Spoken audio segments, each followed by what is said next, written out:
જામનગર શહેર કોંગ્રેસ દ્વારા આગામી કોર્પોરેશનની ચૂંટણી આવી રહી છે ત્યારે જામનગર કોર્પોરેશન ઉપર છેલ્લા 20 વર્ષથી ભારતીય જનતા પાર્ટી શાસન કુશાસન કરી રહી છે। એમની સામે કોંગ્રેસ પાર્ટીએ તોહમતનામું ચાર્જશીટ આજે લગાવી છે। જામનગરની પ્રજાજનો પાસે જઈ અને એમની જે અગવડતાઓ અને એમની જે માગણીઓ હતી અને આ 20 વર્ષના શાસન દરમિયાન જે કામો નથી થયા, જે ગેરવહીવટ થયો છે, એ મુદ્દાઓને લઈને આજે અમે તોહમત લગાવ્યો છે। હું આપને પહેલા મુદ્દા ઉપર જ વાત કરું તો આ જામનગર શહેરની અંદર આખા વિશ્વને ખ્યાતનામ ક્રિકેટરો આપ્યા છે। સર રણજીતસિંહ હોય, દિલીપસિંહ હોય, જેના નામે રણજીત ટ્રોફી અને દિલીપ ટ્રોફી આખા દેશની અંદર રમાય છે। અનેક ક્રિકેટરો, વિનુ માકડ હોય, રવિન્દ્ર જાડેજા હોય, અજય જાડેજા હોય, સલીમ દુરાની હોય, આવા ક્રિકેટરો આપ્યા છે જેમના નામે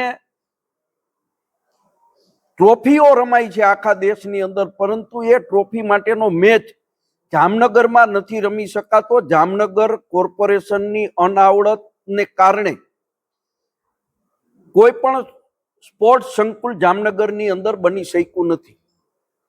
વેસ્ટ એનર્જી કંપની જે છે એ જામનગરની અંદર નજીકમાં જ એનો કચરાનો નિકાલ કરે છે।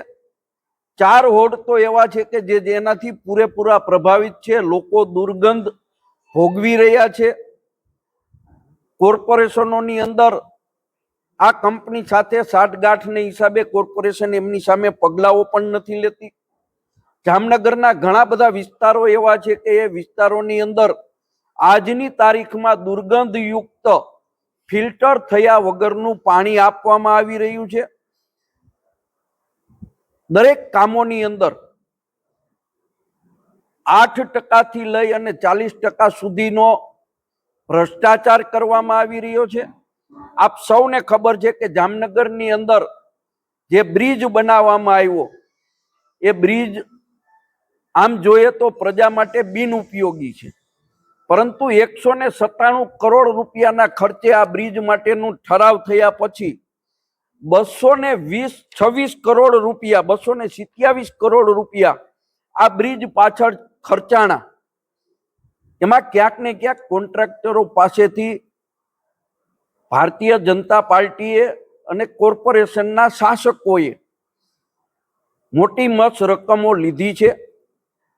જામનગર શહેરની અંદર રોડ રસ્તાની સ્થિતિ બીજા કોર્પોરેશનોના પ્રમાણમાં અતિ ખરાબ હાલતની અંદર છે। ટ્રાફિકની સમસ્યાઓ છે અને ચોમાસા દરમિયાન અડધો ઇંચ વરસાદ પડે તો પણ રોડ ઉપર પાણી ભરાઈ જાય છે, પ્રજા તકલીફ ભોગવી રહી છે। આ તમામ મુદ્દાઓ ઉપર ચાર્જશીટ રજૂ કર્યું છે અને આવતા દિવસોની અંદર અમારો ચૂંટણી ઢંઢેરો જે આવશે એમાં એના સોલ્યુશન માટે કોંગ્રેસ પાર્ટી કોર્પોરેશનની અંદર સત્તા ઉપર આવશે તો શું શું કામ કરશે એ પણ પ્રજા સમક્ષ વાત લઈને અમે જવાના છીએ।